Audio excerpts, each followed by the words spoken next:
Donc, nous, on va continuer. On va attendre qu'elle nous mette le diaporama. On va continuer notre série. Seigneur, apprends-nous à prier. Très belle série qu'on a commencé il y a déjà plusieurs mois. Et ce matin, nous allons toujours continuer, mais toujours en ce qui concerne l'évangile de Jean. Dans l'évangile de Jean, jusqu'à maintenant, nous avons entendu la prière des premiers disciples, hein, André et Jean, qui ont demandé à Jésus, où demeures-tu? Et Jésus leur a répondu, a répondu qu'il demeurait dans l'amour du Père. Puis ensuite de ça, nous avons entendu la prière de la Samaritaine au puits avec Jésus, qui a demandé tout simplement à Jésus, donne-moi de cette eau qui jaillit en vie éternelle. Ce matin, nous allons entendre la prière de Philippe. Cette prière que Philippe fait au nom de tous les apôtres. Seigneur, oups, non, reviens. Oui, c'est ça. Seigneur, montre-nous le Père et cela nous suffit. Donc, nous allons lire le texte dont il est question. Oui, tu peux aller à l'autre diapositive. Donc, ce que je vous ai donné sur les feuilles que vous avez, ce sont tous les versets dont il va être question ce matin. Donc, des fois, on aime ça les avoir chez soi, à la maison. Donc, ce sont les versets. Donc, la prière de Philippe, oui, Philippe lui dit au Seigneur, à Jésus, lui dit, Seigneur, montre-nous le Père, et cela nous suffit. Jésus lui répondit, Philippe, il y a si longtemps que je suis avec vous et tu ne me connais pas. Celui qui m'a vu a vu le Père.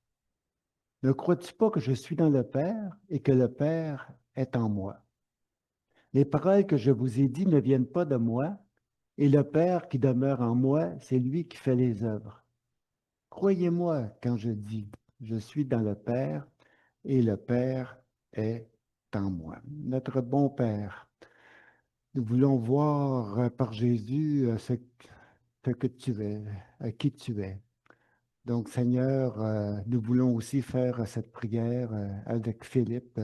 Révèle-toi à nous, afin que nous puissions te contempler dans toute ta gloire. Merci, Seigneur.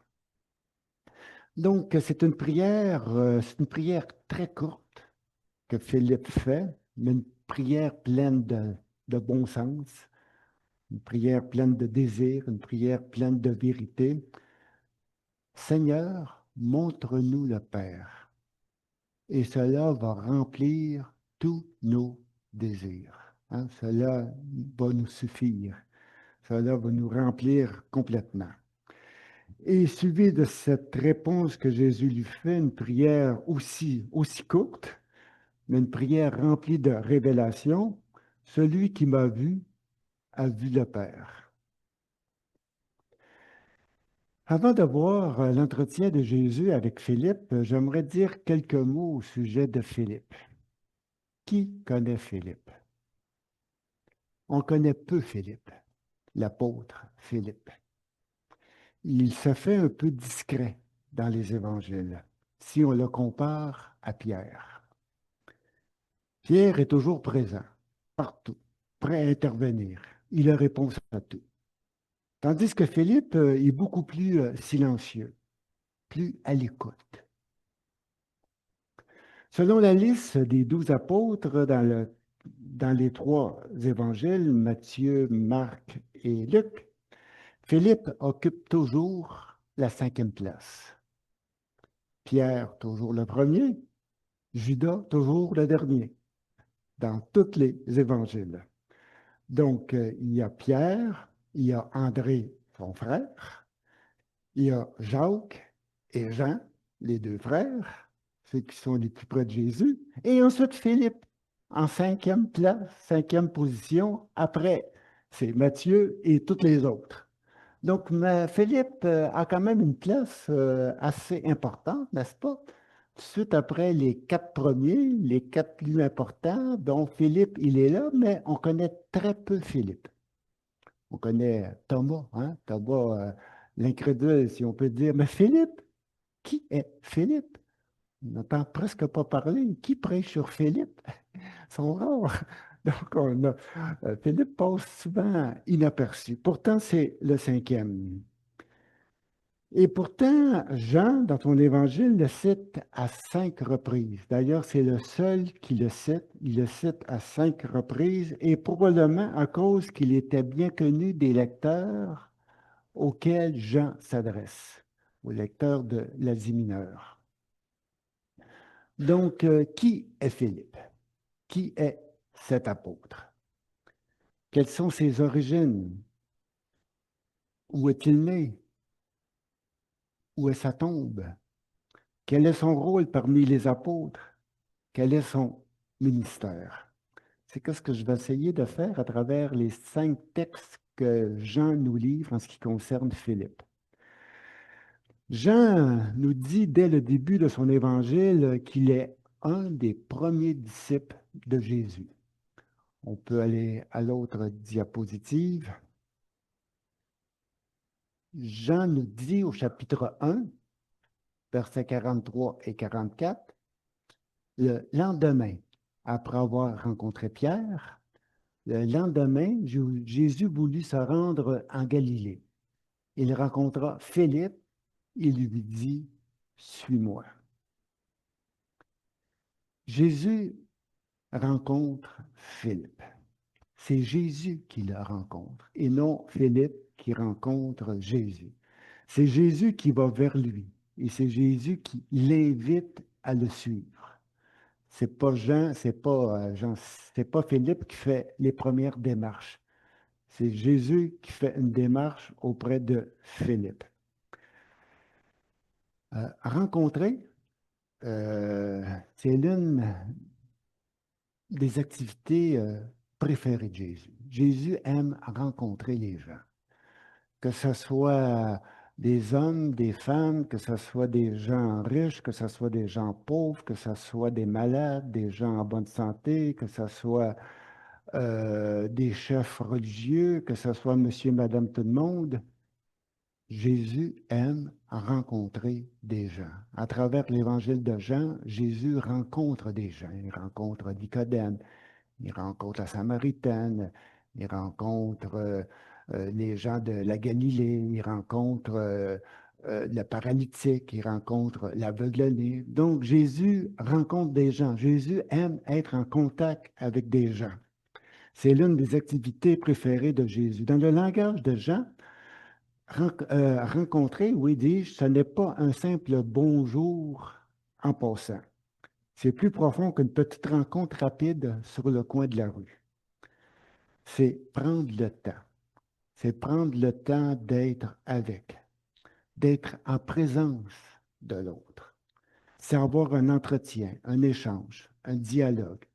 C'est de partager des idées, des sentiments, des émotions, des désirs, des espoirs. C'est se regarder, c'est s'écouter, c'est prendre le temps de s'accueillir l'un et l'autre. Dans l'évangile de Jean, c'est toujours dans une rencontre personnelle que Jésus se révèle. Il n'y a pas de révélation sans un cœur à cœur avec Jésus. Jésus prend le temps. Jésus prend le temps de rencontrer des gens. Jésus prend le temps d'avoir un dialogue avec les gens, que ce soit avec la Samaritaine, comme nous l'avons vu, que ce soit avec Nicodème. Jésus prend le temps de partager, le temps d'avoir un dialogue avec l'autre. C'est un petit peu de cette façon-là que Jésus nous rencontre aussi, que Jésus nous a déjà rencontrés les uns les autres. Comme dans la parabole de la brebis perdue, c'est toujours lui qui vient nous chercher là où nous sommes. C'est toujours lui qui vient nous chercher dans son amour. C'est lui qui nous met toujours sur ses épaules et c'est lui qui nous ramène toujours à la maison du Père. Malheureusement, souvent dans notre religiosité, nous sommes tentés de rencontrer Jésus souvent par nos propres moyens, par nos propres œuvres, par nos propres bonnes actions. Mais Jésus nous a, nous a toujours, puis il nous rencontre toujours par sa grâce. C'est une gratuité que Jésus fait, et comme qu'il l'a fait envers Philippe aussi, qui est Philippe, Jésus le rencontra tel qu'il était, Philippe est devant lui. Revenons à Philippe. Jésus nous dit que Jésus rencontra Philippe. Est-ce sur la route? Est-ce dans un parc? Est-ce dans une maison? Peu importe. Jésus le rencontra dans le secret de son cœur, dans son désir de voir le Père, dans son espérance d'entendre et de voir Dieu agir, de voir l'amour de Dieu. Lors de cette rencontre, Philippe était convaincu. Hein, lorsqu'il a rencontré Jésus, sa tête à tête, à un moment donné, Philippe est devenu convaincu d'être en présence de quelqu'un de spécial, de quelqu'un d'inusité, d'inhabituel, quelqu'un d'authentique. Jésus, voyant le désir de son cœur, l'invita à le suivre, à devenir son disciple et plus tard, un de ses apôtres. Philippe répondit avec joie à l'invitation de Jésus, n'est-ce pas? Et à partir de ce jour, Philippe fit route avec Jésus. Ils ont marché ensemble, ils ont partagé leurs rêves, leur espérance, ils se sont liés d'amitié, ils ont uni leurs desseins ensemble. Quelle rencontre, quelle belle rencontre avec Jésus. Jean fait un petit commentaire qui peut passer comme inaperçu. Philippe était originaire de Bethsaïda, de la ville d'André et de Pierre. Un petit commentaire anodin, n'est-ce pas? Petit commentaire qu'on pose souvent par-dessus, on ne s'arrête pas vraiment. Donc, mais un petit commentaire que j'en fais en ce qui concerne les origines de Philippe. Jean nous dit que Philippe était originaire de Bethsaïda, oui, en Galilée, de la même ville. De la même ville, comme il le dit, de la même ville d'André et de Pierre, des deux frères, n'est-ce pas? Bethsaïda, un petit village, tout petit, sur le bord du lac de Tibériade, de quelques centaines d'habitants, pas tellement plus, petit village. Ils devaient sans doute se connaître. André, Pierre, Philippe, ils ont peut-être grandi ensemble, ils ont peut-être joué ensemble, ils ont peut-être été à la même école, la petite école du village, ils ont peut-être fréquenté la même synagogue. Ils se connaissaient, ils ont été ensemble. Et peut-être aussi que Philippe était peut-être un client aussi des pêcheries de Pierre et d'André, parce qu'on sait que Pierre et André, avant d'être apôtres, ils étaient des pêcheurs dans le lac de Tibériade. Donc, Pierre avait son commerce et probablement que Philippe devait acheter son poisson de Pierre et d'André, tout simplement pour dire qu'il y avait une sorte de relation, une sorte de connaissance, une sorte d'approche les uns envers les autres. Ils étaient- ce n'étaient pas des inconnus, hein, ils se connaissaient. Pierre, André, et d'ailleurs, Jean et Jacques aussi font partie du même village. C'est des gens qui, qui se connaissent, qui se connaissent depuis qu'ils sont tout jeunes. C'est bizarre que Jésus a choisi parmi ses 5 premiers disciples des gens qui étaient déjà en relation les uns avec les autres, des gens qui se connaissaient assez bien les uns avec les autres. Ce sont les 5 premiers disciples de Jésus.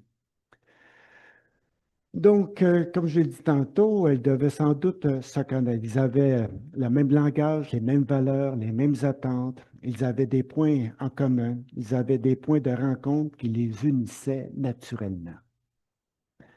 Par la suite, un peu plus tard, Jean nous dit que Philippe, à son tour, rencontra son ami Nathanaël pour l'inviter à rencontrer à son tour Jésus. L'autre texte. OK, c'est déjà fait. Jean 1, 45 à 46. Philippe, à son tour, rencontra Nathanaël. Il lui dit, nous avons trouvé celui de qui Moïse a écrit dans la loi et dont les prophètes ont parlé, Jésus de Nazareth, fils de Joseph.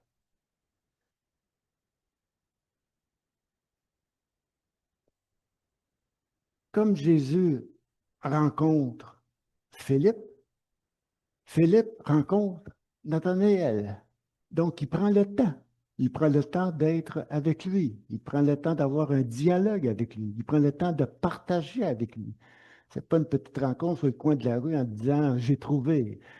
On prend le temps. On prend le temps de s'asseoir sur un banc, de discuter, d'échanger, de parler. Et à travers tout cet échange, Philippe lui partage sa dernière trouvaille. Il partage cette dernière rencontre qu'il a faite avec quelqu'un de vraiment spécial. Il lui dit, nous avons trouvé celui dont Moïse a parlé, dont Moïse a écrit et dont les prophètes ont parlé, Jésus de Nazareth, fils de Joseph. Nathanaël est un peu perplexe, n'est-ce pas? Il ne sait que penser de ce Jésus de Nazareth que personne ne connaît. Qui est ce Jésus? On est au début du ministère de Jésus. Jésus n'est pas vraiment connu et c'est un petit gars du petit village de Nazareth en Galilée, donc un personnage qui n'est pas vraiment connu. Il lui dit, peut-il venir de Nazareth quelque chose de bon, de valable, d'acceptable, d'admissible?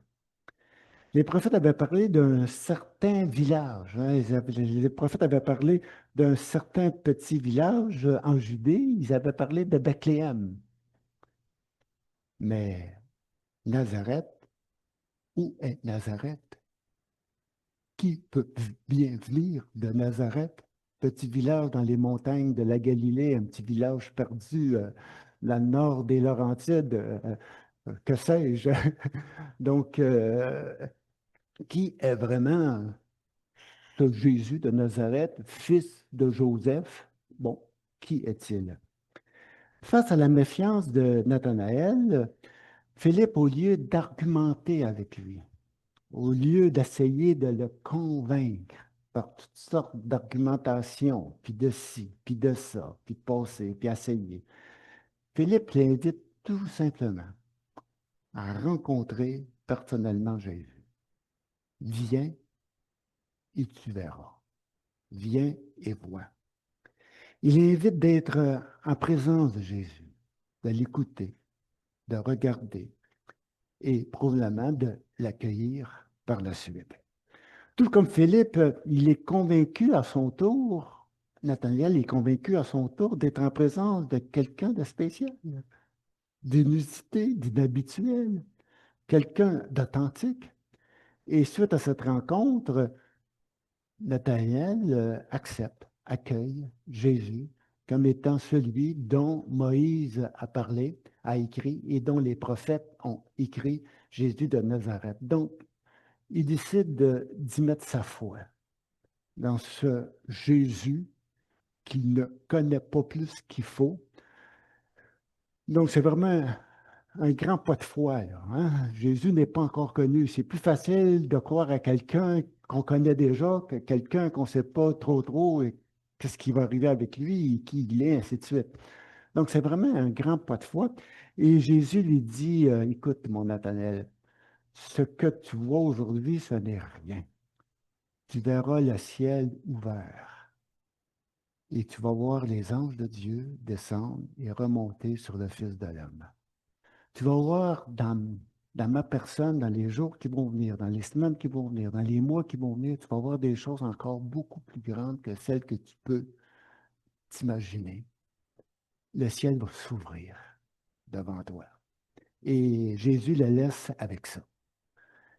Donc, il y a tout un défi pour l'avenir, là, hein? Ce ciel qui s'ouvre, ces anges qui descendent et qui montent, cette révélation qui va se faire au cours des semaines et des mois qui vont venir. Écoutez, là, hein, c'est vraiment toute une ouverture, là, c'est toute une démarche, c'est toute une aventure dans laquelle Nathanaël s'embarque avec Philippe, avec Pierre, avec André, avec Jean. Donc, la petite équipe là, commence à se former autour, n'est-ce pas? Plus tard, dans un autre événement, Jean semble nous dire que Philippe est responsable de la logistique. Parce qu'après tout, dans ses déplacements, Jésus avec les 12 apôtres, et donc question de nourriture, question de logement, il faut préparer. On ne part pas à l'aventure comme ça, là, hein, il faut vraiment préparer. Il y a, oui, c'est Judas, oui, c'est lui, je pense, tu sais, qui tient la bourse, là. C'est Judas, hein? Judas qui tient vraiment la bourse. Donc, il y a une partage des tâches. C'est tout à fait normal, hein? Partir une douzaine, là, comme ça, à l'aventure, ça ne se fait pas tout à fait comme ça, là, hein? Il faut vraiment préparer des choses. Donc, et là, on arrive à un moment donné où est-ce qu'il y a beaucoup de monde, beaucoup trop de monde de réunis. On parle de milliers de personnes et c'est la multiplication des pains. Et là, vous allez voir ce que Jésus demande à Philippe. La Pâque, la fête des Juifs, est proche. Jésus regarda, il vit qu'une grande foule venait à lui. Il demanda donc à Philippe, il s'adresse à lui personnellement, où pourrions-nous acheter du pain pour que ces gens aient à manger? Vous voyez là, la logistique, là, il demande à Philippe, ben, qu'est-ce qu'on va faire? Combien d'argent qu'on a? On a-tu assez d'argent pour pouvoir acheter autant de pain pour tout le monde? Et là, Philippe, il dépassait un petit peu parce que Jésus euh, lui, lui ce que Jésus lui demande. Philippe lui répondit, même avec 200 deniers, même avec un denier, en réalité, c'est le salaire d'un ouvrier par jour, là, hein. Donc, il dit même avec le salaire de 200 jours de travail, on n'arriverait pas, nous n'aurions pas de quoi assez pour acheter assez de pain pour que chacun d'eux en reçoive un petit morceau. Donc, Philippe est complètement dépassé par ce qui arrive. Mais tout simplement pour dire que pour moi, que si Jésus s'adresse à Philippe, et non aux autres, c'est que Philippe devait, lui, être responsable d'une certaine logistique. Euh, on a-tu assez de ci, on a-tu assez de ça? Est-ce que, est-ce, est- est-ce que tu as vraiment prévu où est-ce qu'on était pour loger ce soir et chez qui qu'on va loger? Et donc, je disais, il faut voir un petit peu le contexte là, dans lequel Jésus, il ne part pas comme ça, puis les gens le reçoivent comme ça. À un moment donné, on voit même que Jésus envoie des disciples pour préparer ses euh, ses prochains voyages. Là. On voit ça dans un évangile. Il envoie quelques disciples pour vraiment lui préparer des endroits où il va pouvoir coucher, dormir, ainsi de suite. Là. Donc, ça ne se fait pas, c'est planifié un petit peu tout ça. Là. Des fois, on voit Jésus comme étant, oh, il arrive comme un cheveu sur la soupe. Là. Ce n'est pas toujours le cas. Il y a une préparation, il y a toute une équipe, il y a du monde. On parle de 12, mais peut-être qu'il y en avait d'autres aussi qui marchaient avec lui. Donc, il y a toute une équipe, il faut vraiment s'arranger pour que ça marche. Donc, Philippe est un des responsables de la logistique. Où est-ce qu'on va prendre, on a-tu assez d'argent pour nourrir tout le monde? Et Philippe lui répond, ben, je pense que non. Je pense je pense que la bourse n'est pas assez pleine pour pouvoir nourrir tout le monde. Un petit peu plus tard, vers la fin du ministère de Jésus, Jean nous dit que Jean nous dit qu'il y a des gens, des Grecs, qui ont voulu voir Jésus, qui ont voulu rencontrer Jésus. Et ces gens-là se sont adressés à Philippe et non à Pierre et non aux autres. Ils se sont adressés à Philippe. Quelques Grecs, du nombre de ceux qui étaient venus à Jérusalem pour adorer pendant la fête, s'adressèrent premièrement à Philippe. qui étaient de Bethsaïda, en Galilée, encore on précise, et lui dirent, nous voudrions voir Jésus.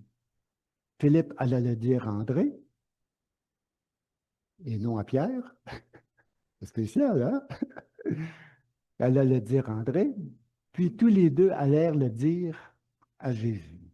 Pourquoi pensez-vous que ces Grecs venus pour la fête, ces gens venus de l'extérieur, se sont adressés à Philippe plutôt qu'aux autres?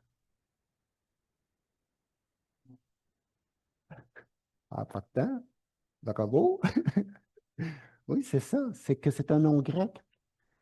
Philippe, c'est un juif aussi, parmi les autres.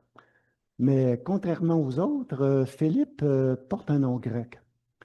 Les autres portent des noms juifs. Judas, la tribu de Judas, Simon-Pierre, Simon, avant qu'il s'appelle Pierre, il s'appelait Simon. Et les autres aussi, ce sont vraiment des noms hébreux. Tandis que Philippe, c'est un nom grec. Vous savez, c'est qui Philippe? C'est le père d'Alexandre le Grand, qui a conquis la Palestine, qui a conquis le monde 300 ou 400 ans avant Jésus-Christ. Et ce nom-là, il était vraiment connu, retenu. Et dans sa famille, à Philippe, une famille juive, ils ont donné le nom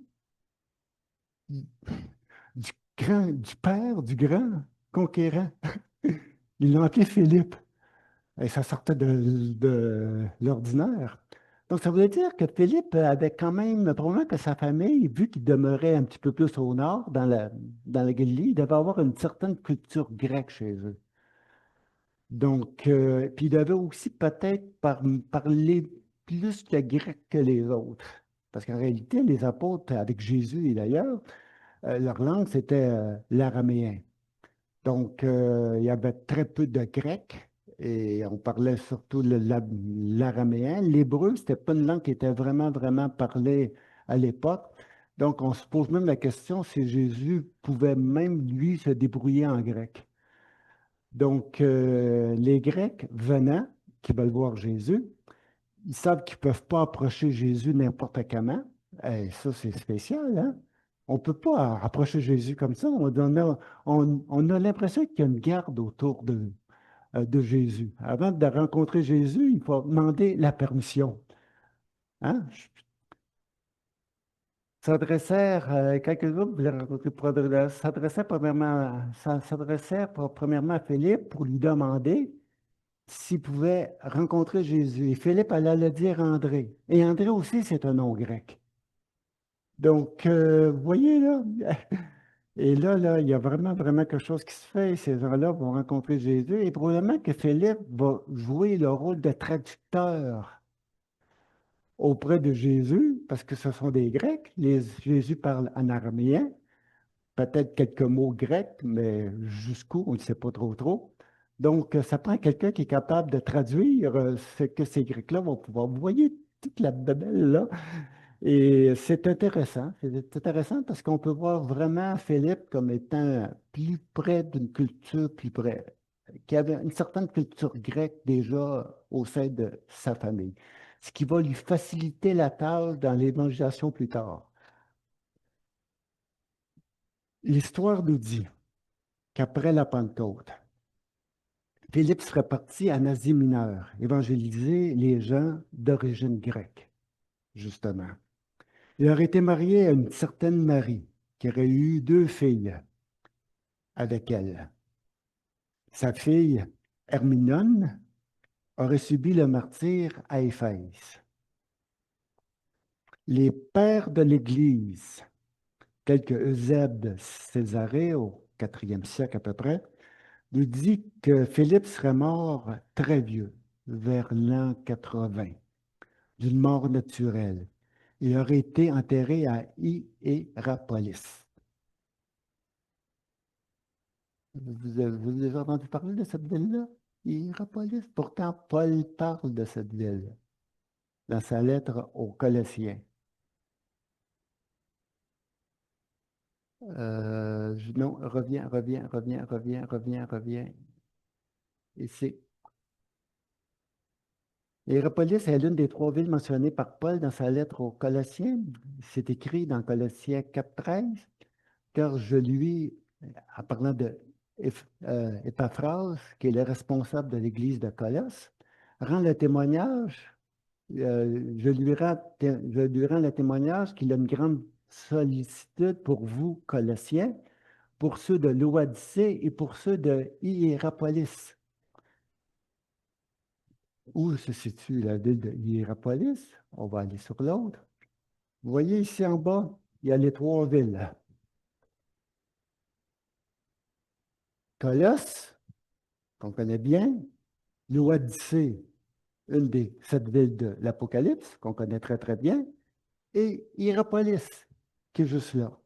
Donc, il devait y avoir des communautés chrétiennes dans ces trois villes-là qui étaient vraiment proches. Pourtant, Paul ne les a pas fondées, ces trois villes, ces trois églises-là. Ils ont été vraiment fondés par d'autres, peut-être par Philippe, qui sais-je.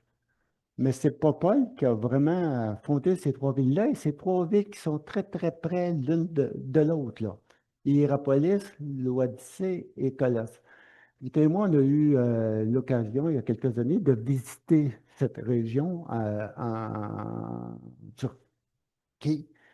On a visité surtout la ville de Hierapolis parce qu'à l'époque, c'était une grande métropole, peut-être 100 000 personnes dans son apogée.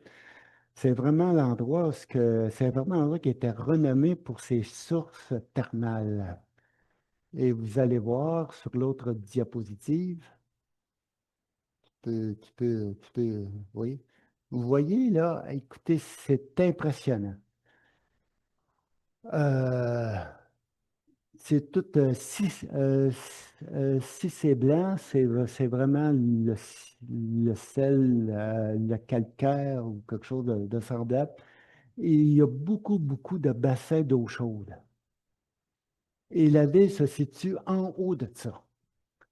Donc, anciennement, dans l'Antiquité et encore aujourd'hui, les sources sont là et les gens vont prendre des bains de santé. Ceux qui ont des maladies, à l'époque, c'était vraiment l'endroit qui était vraiment reconnu dans l'Empire romain pour aller vraiment prendre des bains thérapeutiques. Donc, c'est vraiment toute une belle place. Vous allez voir sur l'autre diapositive, ça, c'est le théâtre de cette ville-là. Donc, vous pouvez voir le nombre de sièges. Donc, on peut s'imaginer la grandeur de la ville de Hiérapolis. Vous allez voir sur l'autre diapositive, ça, c'est l'allée centrale euh, qui reste encore aujourd'hui debout, là. C'était vraiment la rue centrale avec tous les magasins sur chaque côté, ainsi de suite.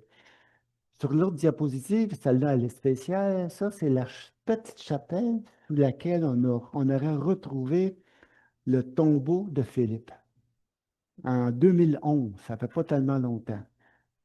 Donc, en dessous de cette petite chapelle antique, on aurait retrouvé le tombeau de Philippe. Simplement pour dire que Philippe a travaillé dans cette région. Philippe était vraiment connu de ces gens-là. Donc, Hierapolis, c'était probablement sa ville. Il devait habiter là. Donc, il devait aussi rayonner autour de Hierapolis. Donc, tout simplement pour dire que Philippe devait avoir 23 ans lorsque Jésus l'invita à le suivre. Un jeune homme plein d'ambition, plein d'espérance, à 23 ans, n'est-ce pas? Un jeune homme qui s'est laissé gagner par Jésus, un disciple qui est devenu un apôtre et un bâtisseur d'Église.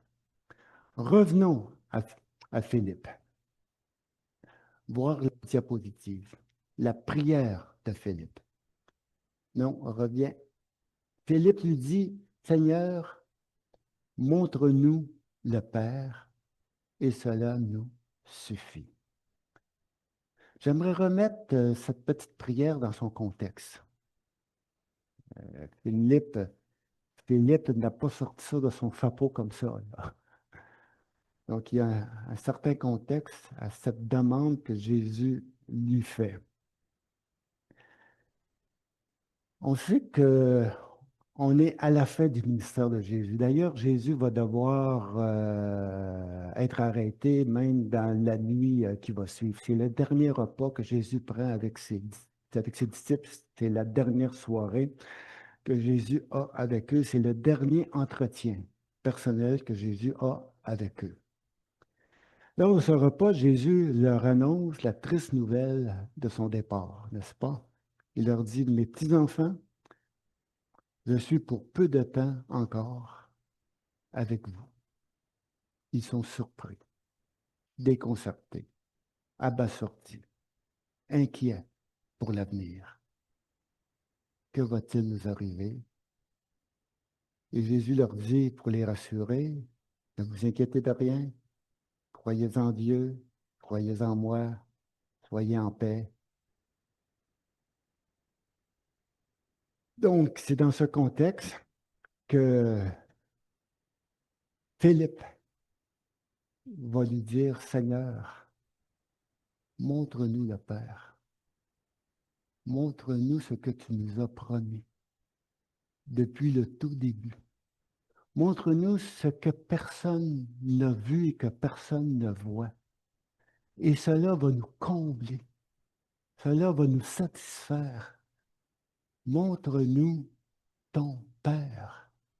Et nos cœurs vont être remplis. On, on ne te demande pas autre chose. Montre-nous le Père et cela va nous satisfaire. Ils sont inquiets, là. Hein? On peut dire c'est la dernière prière que les apôtres font à Jésus. Montre-nous le Père et cela nous suffit. Jésus lui répond sur un ton bienveillant. J'ai écrit ici sur un ton de reproche bienveillant. Non pour l'humilier devant tout le monde, là. Voyons donc, Philippe, ça marche pas, t'as rien vu, ben pas d'allure, tu sais, ouvre-toi les yeux ou je sais pas trop quoi.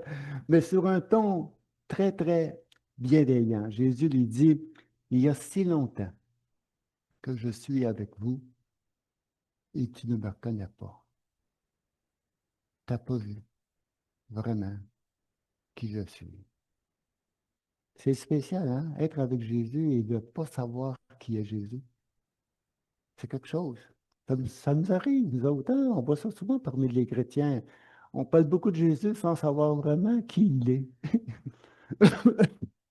Il y a beaucoup de gens qui vont prier Jésus sans savoir vraiment qui est Jésus. Et les apôtres ont quand même vécu 3 ans avec Jésus. Ils ont mangé, bu, ils ont marché avec lui. Hein? On peut être engagé pour Jésus sans voir qui il est vraiment. Il y a beaucoup de gens, j'ai l'impression que dans la multitude de chrétiens qui sont, qui, qui sont vraiment dans le service pour Jésus et qui n'ont jamais vu le Père. Pourtant, ils sont engagés, ils sont zélés, autant que les disciples pouvaient l'être.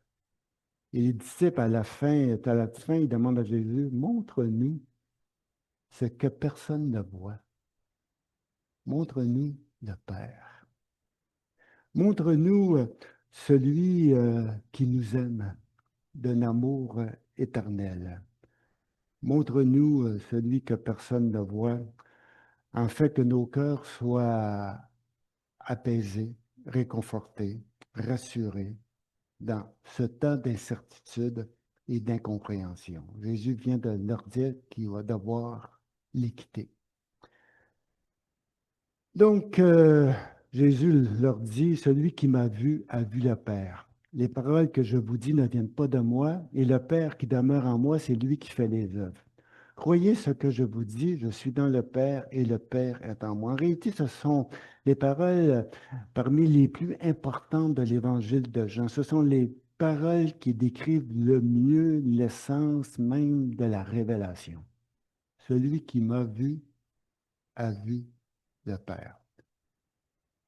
J'ai l'impression que c'est tout le résumé de l'Évangile de Jean qui se situe dans ces quelques mots de la part de Jésus Celui qui m'a vu a vu le Père. Jésus, en réalité, c'est Dieu humainement vécu.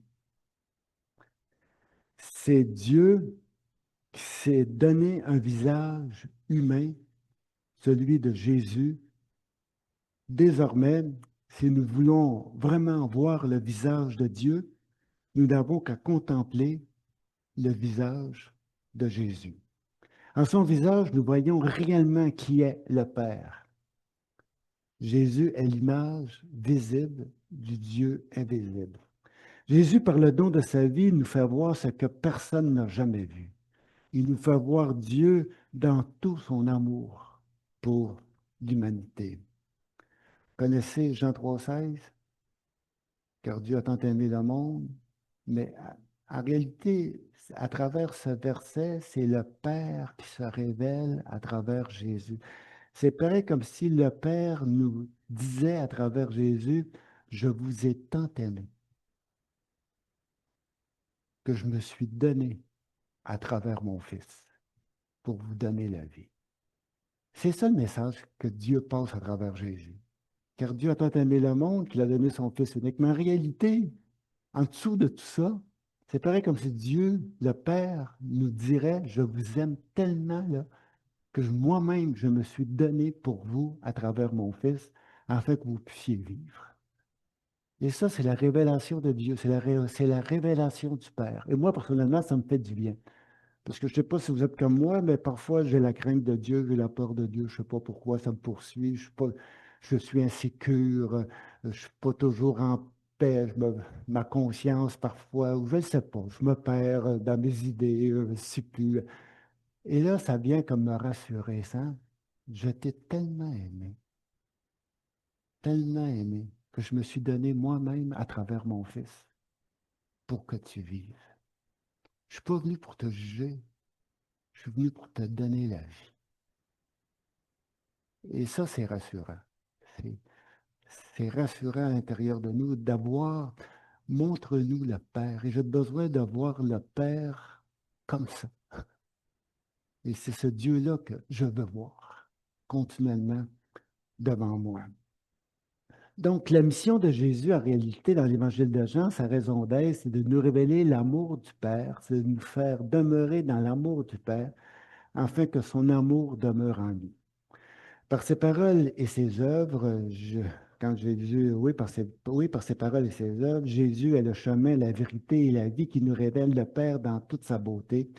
Il est le lieu de vie en plénitude. Il n'est pas seulement un chemin qui nous conduit vers le Père, il est le chemin dans lequel le Père se montre. Jésus lui dit il y a si longtemps que je suis avec vous et tu ne m'as pas vu. Ce serait peut-être ce que Jésus pourrait lire à plusieurs chrétiens. J'étais pour dire à plusieurs d'entre vous, mais j'ose pas dire ça. Je vais dire parce que je vais dire à plusieurs chrétiens en général dans le monde. On attend toutes sortes de choses, là, toutes sortes de façons, la façon qu'on parle de Dieu parfois. Puis je me pose la question, est-ce qu'ils ont vraiment vu Dieu? Est-ce qu'ils ont vraiment vu qui est Dieu? Beaucoup parlent de Dieu sans l'avoir vu. Donc, oui, Jésus lui dit, il y a si longtemps que je suis avec vous, tu ne m'as pas vu. Donc, ils ont entendu ses paroles, ils ont vu ses œuvres sans entendre et voir le Père à travers Jésus. Ils n'ont pas vu la relation intime qui l'unissait au Père, le faisant un avec lui. Ils n'ont pas perçu le secret de son être, d'où tout procédait. Jésus lui dit, crois-moi, crois-moi, je suis dans le Père et le Père est en moi. Celui qui m'a vu a vu le Père. Donc, notre prière, ma prière, c'est Père, ouvre mes yeux sur Jésus, pour que je puisse contempler ta gloire, afin que mon cœur soit comblé par ton amour. Donc, je vous laisse avec ça. Belle histoire de Philippe, n'est-ce pas?